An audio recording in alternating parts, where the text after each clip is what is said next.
ሰላም ጤና ይስጥልን ውድ የቻናላችን ተከታታዮች ፕሮግራማችን ቤተሰቦች፣ ይህ አብዲ ራዋ ቲዩብ ነው።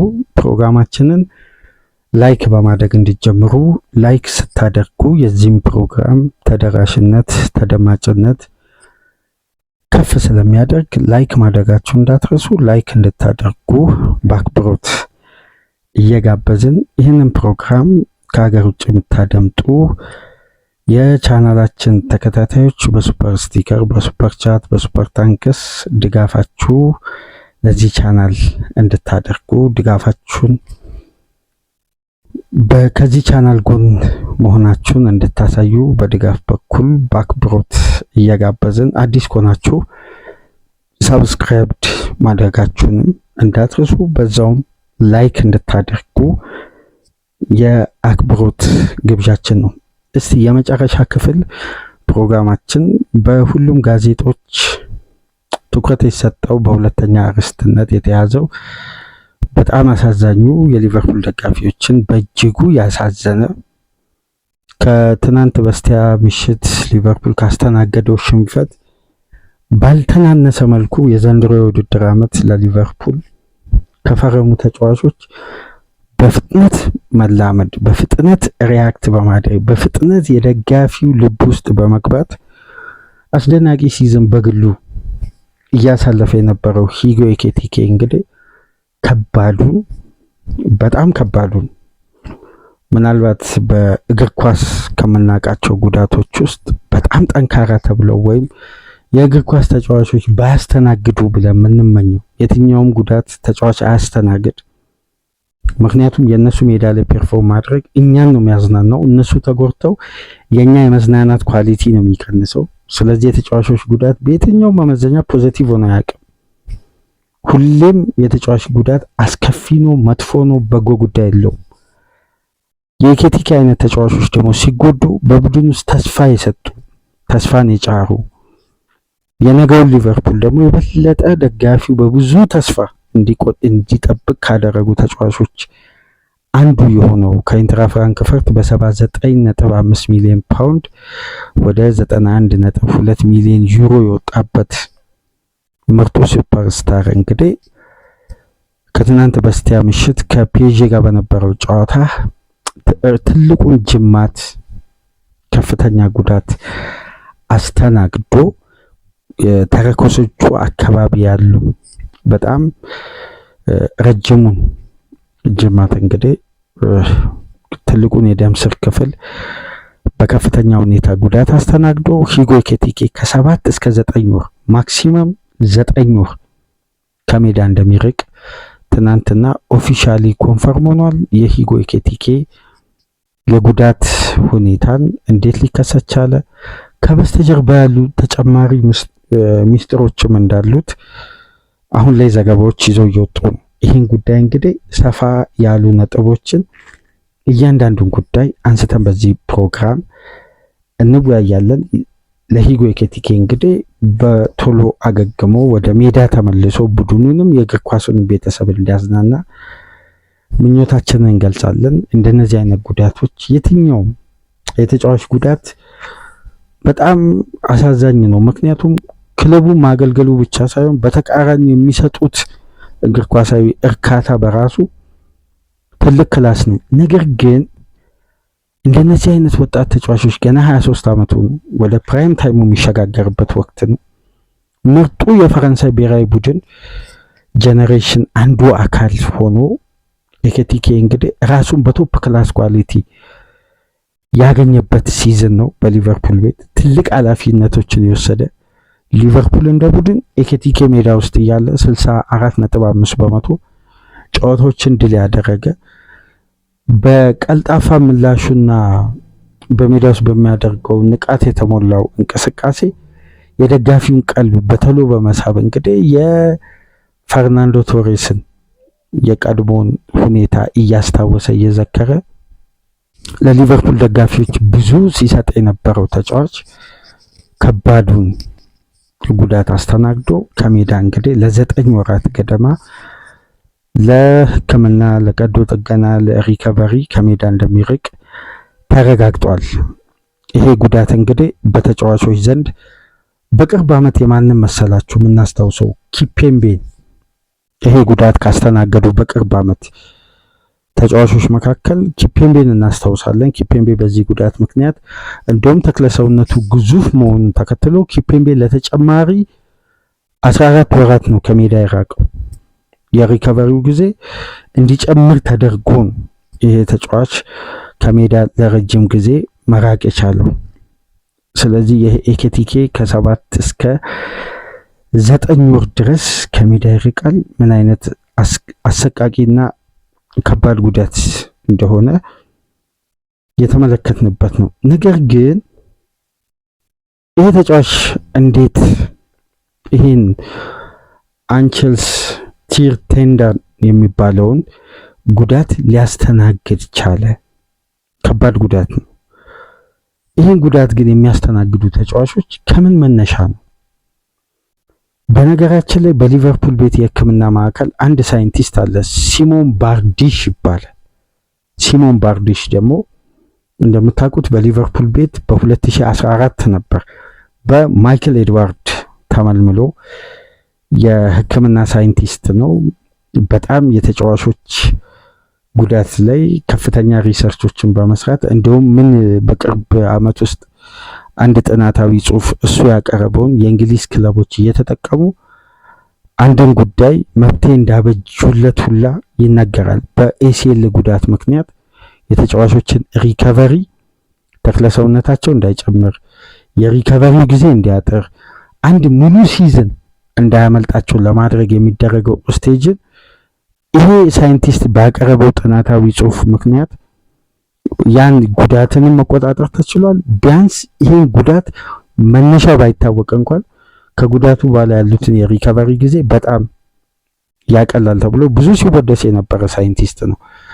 እንደምታውቁት የቫንዳይክ ኤሲኤል ሪከቨር ጊዜ ቫንዳይክ ታስታውሱ እንደሆነ ከኤሲኤል ጉዳት መልስ በፍጥነት ወደ ቀድሞ ብቃቱ የተመለሰው ከበስተጀርባ ከተሰሩ ስራዎች መካከል የዚህ የሲሞን ባርዲሽ የዚህ ሳይንቲስት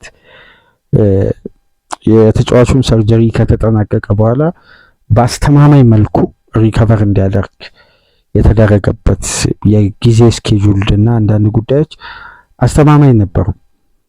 ይሄ እንግዲህ የሊቨርፑል ሳይንቲስት 2024-25 በተጠናቀቀ የውድድር ዓመት እንደ እድል ሆነና ሊቨርፑልን ለቀቀ። ከ10 ዓመት በኋላ ሊቨርፑል ቤት ከፍተኛ ሪፎርም ሲደረግ እንግዲህ አንዱ ለእረፍት ስራውን ከለቀቀ ባለሙያ መካከል አንዱ ሲሞን ባርዲሽ ይባላል። ይሄ ሳይንቲስት እንግዲህ አሁን ላይ በኒውዮርክ ነው የሚገኘው። በዘንድሮ የውድድር ዓመት እንግዲህ ለኒውዮርክ ሲቲ ለቤዝቦል ክለቦች ምናምን በሕክምናው በኩል ያለውን እውቀት በማቅረብ እንግዲህ በከፍተኛ ሁኔታ በእግር ኳሱም ከእግር ኳሱ ውጪ ባሉ ስፖርታዊ ጉዳዮች ላይ የራሱን አገልግሎት እየሰጠ የሚገኝ በጣም ትልቅ ባለሙያ ነው። ማንቸስተር ሲቲ፣ ሪያል ማድሪድን ጨምሮ በርካታ ክለቦች ይህን ሳይንቲስትን ለመቅጠር ትላልቅ ኮንትራቶችን ቢያቀርቡለትም ግን አሁን ለአንድ ዓመት እረፍት ከወሰደ በኋላ ዘንድሮ ወደ ዘመናዊ እግር ኳስ ትላልቅ ክለቦች እንዲመጣ ተፈልጎ ባለሙያው እንግዲህ እዛው በኒውዮርክ መቆየትን ነው ምርጫ ያደረገው። ልክ የኬቲኬ ጉዳት እንደተስተናገደ ትናንትና አንድ አስገራሚ ጽሑፍ ይዞ ብቅ አለ። የዚህ ግለሰብ ጥናታዊ ጽሑፍ ሁሌም በሊቨርፑል ቤት ያነጋግራል። ታስታውሱ እንደሆነ አላቅም የቲያጎ አልካንትራን ጉዳት በአንድ ወቅት ታስታውሱ እንደሆነ ሰፊ ትንተና ተሰጥቶበት ወጥቶ ነበር። በጊዜው እንግዲህ በሚዲያው በኩል ወደ እናንተ ተደራሽ ስላልነበርን ያንን ጥናታዊ ጽሑፍ ወደ እናንተ ማምጣት አልቻልንም፣ በወቅቱ ዩቲዩብ ስላልነበረን እና የአልካንትራ የጉዳት መደራረብ የሶፍት ቲሹ ችግር እንደሆነና ይሄ ተፈጥሯዊ ጉዳይ ነው እና በየትኛውም የሕክምና ስቴጅ አልካንትራን ለአንድ ሙሉ ፉል ሲዝን ብቁ ካደረጉ ለቀጣይ ዓመት ሙሉ የማግኘት እድላቸው ዝቅተኛ እንደሆነ ለአሰልጣኝ የርገን ክሎፕ በጥናት መልክ አቅርበው ነው እና ቲያጎ አልካንትራ መጨረሻ ላይ ከዚህ ሳይንቲስት ጋር በነበረው የ3 ወራት ቆይታ ነው ራሱን አሳምኖ ያለ እድሜው ኳስ ያቆመው። በነገራችን ላይ ይህን ጉዳይ ምናልባት በቅርብ ጊዜ የሊቨርፑል ፋውንዴሽን የገቢ ማሰባሰቢያ ይሄ የቀድሞ ተጫዋቾች ጨዋታ ቲያጎ አልካንትራ በተመለሰበት ወቅት በኢንተርናሽናል ብሬክ ያለፈው በዛም ወቅት እንግዲህ ጄምስ ፒርስ ሰፊ ጉዳይ ጽፏል በአትሌቲክስ ገጹ ላይ። አንዱ የጠቀሰው ስም ሲሞን ባርዲሽ የሚባለው ሳይንቲስት ነው። የሶፍት ቲሹ ይሄ ተፈጥሯዊ ችግር ይሄ በሕክምና ጭምር ሊቀረፍ የማይችል የሶፍት ቲሹ ችግር አለበት አልካንትራ። ይህንንም ጥናት እንግዲህ ያቀረበ ትልቅ ባለሙያ ነው እና ስለ ሂጎ ኤኪቲኬ ጉዳት ይሄ ባለሙያ ይሄ ዶክተር ይሄ ሳይንቲስት ያለውን ኢንፎርሜሽን ግን ከጨዋታው በኋላ ጉዳቱ እንደተሰማ ጉዳዮችን ተመልክቶ ትናንትና አንድ ሰፊ ዘገባ ይፋ አድርጓል። ይሄ ዘገባ ዘ ታይምስ ላይም አለ፣ አትሌቲክስ ላይም አለ። ግን በሌሎች ሲስተሞች በቀጥታ የሚገኝ አይደለም። ሳብስክሪፕሽኑ ራሱ እንደ ሌሎች ዘገባ አይደለም፣ ከፍ ይላል ክፍያው። ያቀረበበት የዘገባው አቅምን ግን ስትመለከቱ በጣም አስደናቂ የሆነ ዘመናዊ እግር ኳስ የት ደረጃ ድረስ እንደደረሰ ለማመን ነው የሚከብደው። ማለት የሀገራችን እግር ኳስ አሁን በማይረባ ጉዳይ እታች ገና ወርደው ያልተሰሩ ስንት ጉዳይ እንዳለ ነው የሚያሳየን። ማለት እነሱ የት ድረስ እንደደረሱ አንዳንዴ ከሕክምና ጋር ተያይዘው የሚወጡ ሪፖርቶችን ስትመለከቱ ነው የእኛን ተጫዋቾች ፈጣሪ ነው እንጂ የሚጠብቀው እንደ ዘመናዊ እግር ኳስ ውጮቹ ላይ እንዳለው የዚህን አይነት ሳይንቲፊክ የሆነ የሕክምና አገልግሎት እያገኙ ተጫዋቾች በምግብ ድካምን ማስወገድ የሚቻልበት ደረጃ የሰው ልጅ ውስጥ ያለው አየር ሂሞግሎቢን የሚለካበት ደረጃ የደረሰበት የእግር ኳስ የዘመናዊ እግር ኳስ ደረጃን እያየን እኛ ሀገር ይሄ ሁሉ ሳይንቲፊክ ጉዳይ መች ሊመጣ ነው የሚለው ነገር ስታስቡት በጣም ሩቅ ነው። ምን ያክል እንደተራራቀ ምን ታስቡት። በዚህ የሕክምናው ደረጃ ብቻ የፉትቦላችንን እድገት በቂ ማሳያ። ይሄ ሳይንቲስት ከምን ይጀምራል መሰላችሁ? ሂጎ ኤኪቲኬ ይህን ጉዳት አያስተናግድም ነበር ይላል። ዴፊኒትሊ በጭራሽ አያስተናግድም ነበር አለ። ሊቨርፑል ቤት ሂጎ ኤኪቲኬ እስከ ፒኤስጂው ጨዋታ ድረስ ይላል በ29 ጨዋታ ውስጥ 29 ደቂቃ ውስጥ 10 ስፕሪንት ኤኪቲኬ አድርጎ አያውቅም ማለት። ተመልከቱ 10 ስፕሪንት ያመጣው ድምር ውጤት ነው። 10 ስፕሪንት እንዲያደርግ ደግሞ የሚያስገድደው ሲስተም የማን ነው? የአሰልጣኝ አርነ ስሎት። ተመልከቱ አመቱን ሙሉ የሊቨርፑል አጫዋች ይላል ኬዎስ ፉትቦል አይደለም ሞር ኮንትሮል ነው ይላል። ከመጀመሪያ 45 ሁለተኛ 45 የሊቨርፑል ተጫዋቾች ኤሪያ ከቨር ያደረጉበት መጠን በጣም ከፍተኛ ነው። ለዚህ ሊቨርፑል ተጨማሪ የሪከቨሪ ቀናትን ስለሚፈልግ ሁለተኛ 45 ላይ ከቨር የሚያደርጓቸው ደቂቃ ኤሪያዎች ከፍ ማለታቸውን ተከትሎ ለቀጣይ ጨዋታ ለመዘጋጀት የሪከቨሪ በትንሹ ሊቨርፑል እንደ ቡድን ስኳድ ውስጥ ያሉ ተጫዋቾች የሪከቨሪ ሰዓታት ብቻ 26 ሰዓታት ይፈልጋል። ይሄ ማለት የሪከቨሪ ሰዓት አመጋገብ ሊሆን ይችላል፣ እንቅልፍ ሊሆን ይችላል፣ በጂም ሊሆን ይችላል። 26 ሰዓታት ያክል ግን ሪከቨር ማድረግ አለባቸው። ስለዚህ ሊቨርፑል እንደ ቡድን ኮንትሮልና ኬዎስን ባላንስ እያደረገ መጫወት ነው የሚፈልገው፣ ኢንቴንሲቲንና የጨዋታ ቁጥጥርን የበለጠ ግን ይላል በስሎት የዘንድሮ የአሰልጣኝነት ዘመን ሊቨርፑል ውስጥ ካለኝ መረጃ እንደምናውቀው ሜዳ ውስጥ እንደምንመለከተውና ጥናቶች እንደሚያሳዩት ከሆነ አለ ሊቨርፑል ቤት በዘንድሮ የውድድር ዓመት ካለፉት 10 ዓመት ሁሉ የሊቨርፑል ኤሪያል ሪከቨር እና የበለጠ ያለ ኳስ የሚደረጉ ሩጫዎች 19.8 በመቶ ቀንሰዋል። ይሄ ደግሞ በሊጉ ሊቨርፑል አውትራን ተጋጣሚ በሩጫ እንዲበልጠው ለ29 ጨዋታዎች ፈቅደዋል ይላል። ተመልከቱ እዚህ ጋር የሊቨርፑል ኢንቴንሲቲ መውረድ ከጨዋታ ሲስተሙ ጋር የሚደረግ የጤንነት ዝግጅት ጭምር ተያያዥ እንደሆነ ነው የምትረዱት። ስለዚህ ሂጎ ኤኪቲኬ በ29 ደቂቃ ውስጥ 10 ስፕሪንት ሲያደርግ በሊቨርፑል አመቱን ሙሉ የጤና ባለሙያዎች፣ የሪከቨሪ ባለሙያዎች፣ የክለቡ የሕክምና ማዕከል ሁሉም ሲሰጥ የነበረው የፊትነስ ደረጃ የሂጎ ኤኪቲኬን ፍጥነትና ስፕሪንት በዚህ ደረጃ በሆነበት የጨዋታ ስኬል አይደለም ይላል። ተመልከቱ፣ አጫወቱ ሊቨርፑል በዚህ ደረጃ ስፕሪንት እያደረገ በኢንቴንሲቲ እንዲጫወት ስሎት አይፈልጉም። ስለዚህ አመቱን ሙሉ የሊቨርፑል እግር ኳስ ሳቢም አይደለም፣ ማራኪም አይደለም፣ ውጤትም የለም። ይሄን አመቱን ሙሉ ስንነጋገር ነበር። ስለዚህ የኢንቴንሲቲ መውረድ ተጫዋቾች የበለጠ ኮንትሮል ሲስተም ውስጥ እንዲቆዩ አድርገው፣ ነገር ግን ለፒኤስጂው ጨዋታ አርነ ስሎት አለ። ተመልከቱ፣ በከፍተኛ ኢንቴንሲቲ እና በከፍተኛ ሩጫ ኤሌክትሪፋይ በሆነ ከፍተኛ ፍላጎት ተጫዋቾች በየደቂቃው ስፕሪንት እንዲያበዙ ተነግሯቸዋል አለ። ስለዚህ ሂጎ ኤኪቲኬ በማክሰኞ ምሽት ጨዋታ በፕሪሚየር ሊግ በሊቨርፑል የተጫዋችነት ዘመኑ በ29 ደቂቃ ውስጥ 10 ስፕሪንት አድርጎ ማያውቀው ተጫዋች 10ኛው ስፕሪንት ላይ ነው ይሄ ጅማት በከፍተኛ ሁኔታ ጉዳት እንዲያስተናግድ ምክንያት የሆነው ይላል።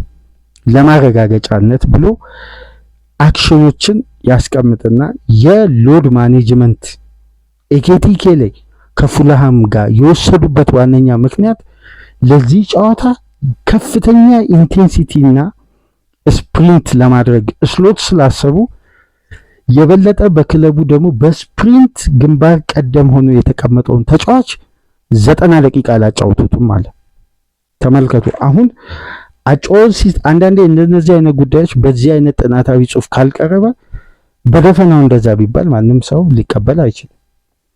ተመልከቱ፣ እዚህ ጋር ሂጎ ኤኪቲኬ አለ በ750 ሜትር ሃይ ስፒድ ራን ሲያደርግ 28 ስፕሪንቶችን ነው በየጨዋታው የሚያደርገው። በምን እያለ? በኢንትራ ፍራንክፈርት። ይሄ ምንድነው? በኬዮስ ውስጥ የቆየ ተጫዋች ነው። ስለዚህ ተክለ ሰውነቱ ለዚህ አይነት አጫወት አዳፕት ለማድረግ አይቸገርም ማለት። ፍራንክፈርት ከሊቨርፑል ጋር ታስታውሱ እንደሆነ የሃይ ተርኖቨር ሩጫ በአምስቱ ትላልቅ ሊግ በፍራንክፈርት አንደኛ የነበረው ኤኪቲኬ ለሊቨርፑል መልማዮችን ቀልብ ከሳበበት የጨዋታ ስትራክቸር መካከል አንዱ እሱ ነው። የኦፖዚሽን ሃፍን በፍጥነት ከቨር በማድረግ በፍጥነት በመልሶ ማጥቃት እንቅስቃሴ አደጋ በመፍጠርና በሃይ ተርኖቨር በቡንደስሊጋውም አንደኛ ነበር ፍራንክፈርት። በአምስቱም ትላልቅ ሊግ ከሊቨርፑል ይበልጥ ነበር በአምና በነበሩ ቁጥሮች እና በዘንድሮ ውድድር ዓመት አሉ በሊቨርፑል ቤት በጨዋታ ለምሳሌ ሂጎ ኤኪቲኬ 510 ሜትር በሃይ ስፒድ ራን ቢያደርግ 17 ስፕሪንት ነው የሚያደርገው አሉ። ይሄ ጥናታዊ ጽሑፍ ነው። 17 ስፕሪንት ነው የሚያደርገው። ይሄ ማለት በ510 ሜትር በሃይ ስፒድ ቢሮጥ ሴፍ ነው አይደለም? ቀጣይ ጉዳዮችን እንመልከት ይላል። ስለዚህ ይሄ ተጫዋች ከ8 ከ9 ከ10 ስፕሪንቶች በኋላ ምን ሊከሰት እንደሚችሉ የክለቡ ጤና ባለሙያዎች በደንብ ያውቁታል። ስለዚህ ይሄ ተጫዋች ስፕሪንት የሚያደርግበትን ሜትር ቀንሰው ስፕሪንቱን ግን በሃይ እንዲያደርግ ገባችሁ? አሁን 510 ሜትር በ17 ስፕሪንት ፈጣን ሩጫ የሚያደርግ ከሆነ ይሄ ተጫዋች ከፒኤስጂ ጋር የሊቨርፑል የሕክምና ማዕከል የታክቲክ ንድፈ ሐሳቡ ሲወጣ ምን ሲል እያንዳንዱ ተጫዋች ያለውን የጤና ሪፖርት ሲቀርብ ውሳኔ የነበረው ምንድነው? አጭር ስፔስ በከፍተኛ ስፕሪንት እንዲጠቀም ተደረገ። ይሄ ለምንድነው? የሚመጣውንም አደጋ ከግምት ውስጥ በማስገባት ይህንን ጉዳይ ደግሞ በቀጥታ ለመወሰን አሰልጣኙ ከሕክምና ባለሙያዎች ይህን ሪፖርት ሲያገኙ የበለጠ በአጭር ፍጥነት ይሄ ሰፊ ኤሪያ ከቨር ከማድረግ በአጭር ፍጥነት ቶሎ ወደ ግብ እንዲቀርብ በማድረግ ከፍተኛ ሎድ ያለውን የግራውን የሜዳ ክፍል ትተው የቀኙን የሜዳ ክፍል አሰለፉት አለ። እንዴት በቀጥታ ተያያዥ እንደሆነ እኔ ዘገባውን እንዳየው ይሄን ያክል ጥልቅ ነው እንደ ጉዳዮች ብዬ በጣም ነው የተገረምኩት። በቀኝ ቦታ ያሰለፉታል። በቀኝ ቦታ ያሰለፉበት ዋነኛ ምክንያት አለ። የሊቨርፑል የቀኙ ኮሊደር በሁለቱ ተጫዋቾች ሃይ ስፕሪንት የፔዥን ኦቨርሎድ ለመቋቋም ያስችላል ተብሎ ስለተገመተ በማን ጀርሚ ፍሪፖንግም ታስታውሱ እንደሆነ በአምስቱ ትላልቅ ሊግ በስፕሪንት አንደኛ ነበር አምና። ስለዚህ እነዚህ ሁለት ተጫዋቾች ፈጣን ምላሽ ለመስጠት በቦታው ላይ አብረው ያሰለፏቸው ታክቲካሊም ነው ከጤና ባለሙያዎች ያገኙትንም ሪፖርት ነው የሊቨርፑል አሰልጣኝ። ስለዚህ ይሄ ተጫዋች በ29 ደቂቃ ውስጥ 10 ስፕሪንት እንዲያደርግ የተገደደው ከጨዋታው ሪትም የተነሳ ነው።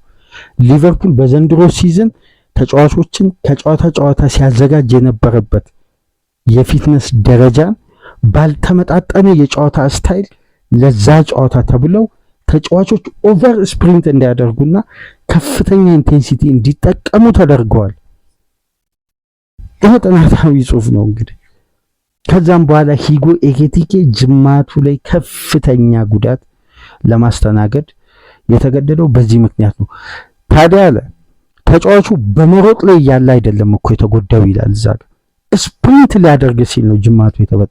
ይሄ ማለት የጨዋታውን ግለት ተጫዋቹ በምን ያክል ስፒድ ነገር ግን አጭር ስፔስ ከቨር ለማድረግ ገና በመነሻ ላይ ያለን ጉዳት ያስተናገደው። ስለዚህ የጨዋታው ሃይ ኢንቴንሲቲ ለመጫወት አሰልጣኙ አመቱን ሙሉ ሲዝኑን ሙሉ ተጫዋቾችን ይዘው የመጡት የፊትነስ ደረጃና አካል ብቃትን ከዛ ጨዋታ ጋር ያላመጣጠነ ውሳኔ ነው። ድምዳሜው እዚህ ላይ ነው።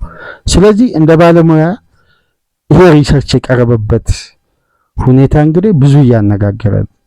ሚዲያው ላይ ኤክስ ላይ ከተመለከታችሁ የሊቨርፑል ደጋፊዎች ሁላ ግራ ተጋብተዋል።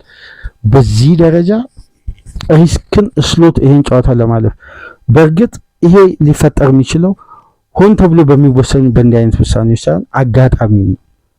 በቃ አጋጣሚ እዛ ጋር የስፕሪንቱ መጠን ያመጣው ከባድ አደጋ ስለሆነ ይሄ ጉዳይ እንደ ቡድን ሊቨርፑልን ይጎዳዋል።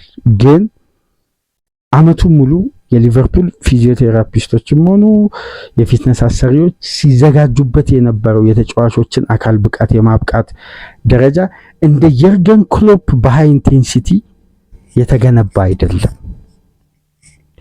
የበለጠ ለኮንትሮል ሲስተም ለዚህም ነው የኬቲኬ ስፕሪንት ከፍራንክፈርት ወደ ሊቨርፑል የቀነሰው። ሊቨርፑል ሞር ያለ ኳስ ከሚደረግ ሩጫ ይልቅ ከኳስ ጋር ያለ ኮንትሮልን ፖሴሽኖቹ ከፍ ማለታቸውን ተከትለው ተጫዋቹ ስፕሪንት የሚያደርግበት ደቂቃ አነስተኛ ነው አለ። ግን ከፒኤስጂ ጋር በ29 ደቂቃ በሊቨርፑል ማሊያ ኤኬቲኬ አድርጎት የማያውቀውን 10 ስፕሪንት አደረገ። 10ኛው ላይ ከባዱ ጉዳት ተስተናገደ። ለዚህ ነው ጉዳቱ በጣም አሳዛኝ ነው በማለት እንግዲህ እዛ ጋር የጻፉት። ታዲያ ይሄን በሊቨርፑል ቤት የኤኬቲኬ ጉዳት ምክንያት የኤኬቲኬ ጉዳት ብቻ አይደለም እነዚህ ችግሮችን ይዞ እየመጣ የሚገኘው አለ። የመጀመሪያው መሐመድ ሳላ፣ አንዲ ሮበርትሰን፣ ፍሬድሪኮ ኬዛ፣ ሃርቪ ኤሌት፣ ኤንዶ፣ ኢብራሂም ኩናቴና አሊሰን በነዚህ ስፕሪንት ምክንያቶች ጉዳት ያስተናገዱ ተጠቃሽ ተጫዋቾች ናቸው። ከዚህ ስፕሪንት ጋር በተያያዘ ማለት ነው። እና ለአርነ ስሎት የውድድር አመቱ በብዙ መልኩ በጉዳት በተለይ ፈታኝ የነበረ ሲዝን ነው። እንግዲህ በጋዜጦች ላይም ሁሉም በስክሪናችን ላይ እንደተመለከታችሁት በከፍተኛ ሀዘን ነው እንግዲህ የኤኬቲኬን ጉዳት ከጉዳቱም በኋላ ዲጄ ዴሾም ገልጸዋል። እንግዲህ ከዓለም ዋንጫ ተሳታፊነት ውጭ እንደሆነ በዚህ የዚህ ጄኔሬሽን አንዱ አካል ሆኖ ኤኬቲኬ የዓለም ዋንጫውን ቦታ ያረጋገጠ ተጫዋች ነበር። ያው ቋሚ ሆኖ ላይሰለፍ ይችላል። ነገር ግን ለመጨረሻ ጊዜ ፈረንሳይ ወዳጅነቷን ስታደርግ ኤኬቲኬ ቋሚ ነበር። ኤኬቲኬ ኦሊሴ፣ ዴምቤሌና ባፔን ከብራዚል ጋር ቋሚ አድርገው ተጠቅመው እንግዲህ ኤኬቲኬ አስቆጥሮ ጭምር ከፍተኛ በቃ የፈረንሳይ አታኪንግ ሰርድ ላይ በጣም እየተወራ ነበር። እንግዲህ የተጫዋች እድለኛ አይደለም። ዓለም ዋንጫን የሚያክል ውድድር ተጫዋች ገና በፕራይም እድሜው ብቅ ሲል ጉዳት ሲያስተናግድ በጣም ያሳዝናልና ሂጎ ኤኪቲኬ እንግዲህ ከባዱን ጉዳት አስተናግዶ ለረጅም ጊዜያት ከሜዳ ይርቃል። ምናልባት በፈረንጆቹ አዲሱ ዓመት 2027 መግቢያ አካባቢ ወደ ሜዳ ይመለሳል የሚል አሁን ቅድመ ግምት የተቀመጠው በዛ ጊዜ ስኬጁል ነው። ግን የዘንድሮ ሊቨርፑል እውነትም ለከባድ ጉዳት በጣም ተጋላጭ ቡድን ሆኗል። አሌክሳንደር ኢሳቅ 4 ወር ገደማ በእግሮቹ ላይ ባሉ አጥንቶች ላይ በደረሱ ስብራት ምክንያት ለ4 ወር ከሜዳ ራቀ። የሊቨርፑል ንብረት የሆነው ጀረሚ ጃኩዌዛም በዌንስ ከባድ የትከሻ ጉዳት አስተናግዶ ሰርጀሪ ማድረግ ችሏል። ጀረሚ ፍሪምፖንግ ከ3 እስከ 5 የሚሞሉ የሃርምስትሪንግ መጠነኛ፣ ከባድ፣ መካከለኛ ሃርምስትሪንጎችን አስተናግዷል። ጆቫኒ ሊዮኒ ኤሲኤል አስተናግዷል። ሂጎ ኤኪቲኬ እንግዲህ ይህን ከባድ ጉዳት እንዲሁም ኮነር ብራድሊን ጨምሮ ከባድ ጉዳት ጉልበቱ አካባቢ ባሉ ጠንካራ ደም ስሮች ላይ ከባድ ስብራት አስተናግዶ ኮነር ብራድሊም ከአመት ውጪ ከዚህ የውድድር አመት ውጪ መሆኑን እናስታውሳለን። በዚህን ሰዓት ደግሞ በመስል ኢንጁሪ በጡንቻ ጉዳት አሊሰንም ከሜዳ ርቆ ነው ያለው። በሊቨርፑል ቤት የጤና ባለሙያ የፊዚዮቴራፒስቶችም ድጋሚ እንግዲህ የክሎፕ ዘመን የነበሩ ጤና ባለሙያዎች እንግዲህ የሉም። አዲስ ነው ማለት በፊት ከነበሩት አብዛኞቹ ለቀዋል። የተወሰኑት ናቸው ያሉት በክለቡ። አብዛኛው 70% 80% ማለት ይቻላል ከፊትነስ አሰሪ እስከ ጤና ባለሙያዎች እንግዲህ በአስተሳሰብም ለውጥ ስለተደረገ ነው ተያያዥ ጉዳዮች ለውጥ የተደረጉትና በጣም አሳዛኝ ጉዳት ነው። እንግዲህ ኤኪቲኬ አስተናግዶ ይሄን ሁሉ ጉዳት እንግዲህ ሊቨርፑል እንደ ቡድን በዘንድሮ የውድድር ዓመት አሳዛኝ ጊዜ በስሎት ውስጥ ቆይታ እያደረገ ነው የሚገኘውና ከባባድ ጉዳቶች በሊቨርፑል ቤት በዘንድሮ ሲዝን እየተመዘገቡ ነበር። ለቀጣይ የውድድር ዓመት የተሻለ ጊዜ ይሆናል ተብሎ ይጠበቃል። ነገር ግን ከማን ጋር ነው? ከአሰልጣኝ አርነ ስሎት ጋር ወይስ ያለ ስሎት ነው የሚለው ጉዳይ እንግዲህ በአመቱ መጨረሻ የሚወሰን ነው። እንደውም ትናንትና ዴቪድ ኦርኒስተን አንድ ጉዳይ በፖድካስቱ ሲያጋራ ነበር። በአሰልጣኙ ላይ አሁንም ቦርዱ እምነት አለ። እምነቱ ግን ሊረጋገጥ የሚችለው በአመቱ መጨረሻ ነው አለ። አሁን አንዳንዴ የሰማነውን ጉዳይ የምንተረጉምበት ወይም የወጣ ጽሁፍን የምንተረጉምበት እግር ኳሳዊ ፍቺና በቀጥታ ቃል በቃል በኤአይ የሚተረጉሙ ጉዳዮች እኩል ፍቺ አይሰጡም። በደንብ መረዳት ሀሳቡን መረዳት ያስፈልጋል። የነ ዴቪድ ኦርኒስተንን ትንተና እንግዲህ አዘውትሮ ላልተከታተለ ዕለታዊ መረጃን በቅርብ ጊዜ ውስጥ ጀምሮ ለማጋራት ሚዲያ የከፈተው ሁሉ በተመሳሳይ መልኩ የመረዳት እንትን አለ ቀጥተኛና በሊቨርፑል የቦርድ አባላት ተቀባይነት አላቸው። ግን ዋስትና የሚሰጠው በአመቱ መጨረሻ ነው። አመቱን ሙሉ ስለነበረው ፐርፎርማንስ ሪዛልት ሳይገመገሙ ግን ስለ ቀጣይ አመት እቅድ በዚህ ወቅት ልናነሳ አንችልም። ነገር ግን ሊቨርፑል እንደ ቡድን 4-5 ዲፓርትመንቶችን ነው ያለው። 4-5 ተጫዋቾች አላለም። ኦርኒስተን በደንብ ያለማድመጥ ችግር ትላልቅ የሊቨርፑል ፔጆች ላይ የተጻፉ ጽሁፎች በምን አይነት መንገድ እዛ ጋር እንደተተረጎመ ግራም ያጋባ ነው። 4-5 ዲፓርትመንቶችን የማጠናከር ግን ፉሊ ፎከስድ ነው ቀጣይ ሳመር አለ። 4-5 ዲፓርትመንቶች ማለት እንግዲህ እያንዳንዱ ቦታ አልጠቀሰም። ይሄ ማለት በአንድ ወቅት ማርች ላይ በነበረን ፕሮግራም ነገር ገልጬላችሁ ነበር። አንድ ተጨማሪ ሴንተር ባክ እንደውም ትናንትና አይ ስፖርት የኖርዝ ዌስት የእንግሊዝ ሪሊያብል ሶርስ ከሚባሉ የእንግሊዝ የህትመት ውጤቶች መካከል አንዱ የሆነው አይ ስፖርት ሊቨርፑል ባልተጠበቀ መልኩ ቼልሲንና ማንቸስተርን በመብለጥ ድርድሩን በማርኮስ ሴኔሲ በኩል እያፈጠነው ነው ወይም የበለጠ አድቫንቴጅ ወስዷል የሚል ዘገባ ይዞ ወጥቶ ነበር።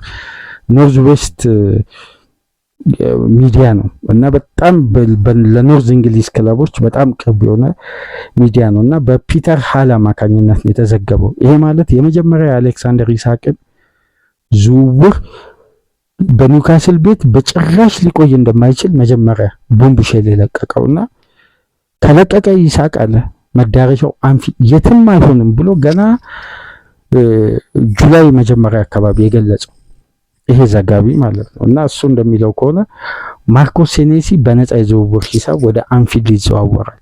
ጀረሚ ጃኩዌትን ማስፈረም ብቻ ሳይሆን ተጨማሪ አንድ ሴንተር ባክ ከኢብራሂም ኩናቴ ኮንትራት ጋር ሊቨርፑል በአንፊልድ የማቆየት ፍላጎት አለው። ይሄ ማለት የረጅም ጊዜ የቫንዳይክን ሽግግር ያለ ኮሽታ ለማድረግ ማለት ነው። ጃኩዌ፣ ጆቫኒ ሊዮኒ፣ ማርኮስ ሴኔሲ፣ ኢብራሂም ኩናቴ ቀጣይ የሊቨርፑል የተከላካይ ክፍል ትልቁ ኢላማ ነው ይላል። በተጨማሪም አንድ ዲፌንሲቭ ሚድፊልደር ዲስትሮየር፣ ይሄ ማለት ልክ የነ ሞሲስ ካሴዶ የነ አውሬሊዮ ቹዋሚኒ አይነት ዲስትሮየር አማካይ፣ የሳላን ተተኪ የዲያዝን ተተኪ ሊቨርፑል ማሰባቸው አይቀር።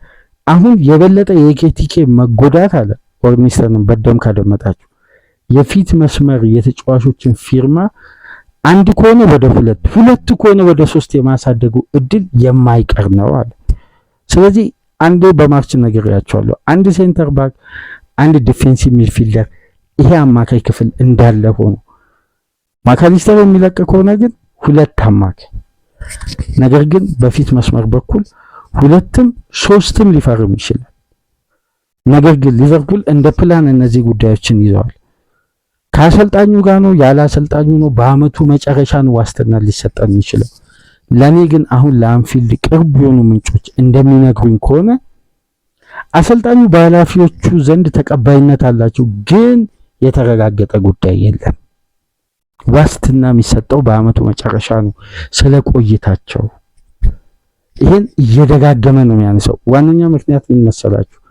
አንድ ሩመርስ ከሰሞኑን በስፋት እየተገለጸ ነው የሚገኘው። አንቶኒ አሮላ ከቦርንማውዝ በአመቱ መጨረሻ ኮንትራቱ ሲያልቅ እንደሚለቅ ከታወቀ በኋላ ማንቸስተር ዩናይትድ ማይክል ካሪክ በሊድስ ዩናይትድ ሲሸነፍ በቀጥታ የካሪክ ዘላቂነት ጥያቄ ውስጥ ገብቶ ራዮላ ወደ ማንቸስተር ሊመጣ ይችላል የሚሉ ሩመርሶች በዙ። ሊቨርፑል በፒኤስጂ ሲሸነፍ በተለይ የማርኮስ ሴኔሲ ዝውውር በነፃ የመጠናቀቅ ቻንሱ በጣም ከፍተኛ ነው። 2 አድቫንቴጅ አለው። አንደኛ ሴኔሲ የሪቻርድ ሂውዝ የበርንማውስ ፊርማ ነው፣ የሊቨርፑል የአሁኑ ስፖርቲንግ ዳይሬክተር። በሁለተኛ ደረጃ ደግሞ የአርነ ስሎት ፌኖርድ ሴንተር ባክ ነው። ታስታውሳላችሁ ብዬ አስባለሁ። በእነዚህ ምክንያቶች የተነሳ ሊቨርፑል በቀጥታ ይሄን ተጫዋች በነፃ የማምጣት ቻንሱ በጣም ከፍተኛ ነው ሲባል አንቶኒ አሮላ ወደ ሊቨርፑል የማምጣት ቻንስ አላቸው። ቅድመ ዝግጅቱ ግንባታው ለራዮላ ነው። ለዛ ነው ከበርንማውዝ ከወዲሁ ሊቨርፑል ተጫዋቹን በውሰት በነፃ ለማምጣት ትላልቅ ቦነሶችን አዘጋጅቶ ከተጫዋቹ ተወካዮች ጋር ድርድር የጀመረው የሚሉ ግምቶችን እንግዲህ እንደዚህ ሩመርሶችን አያይዘው የሚጽፉ አሉ።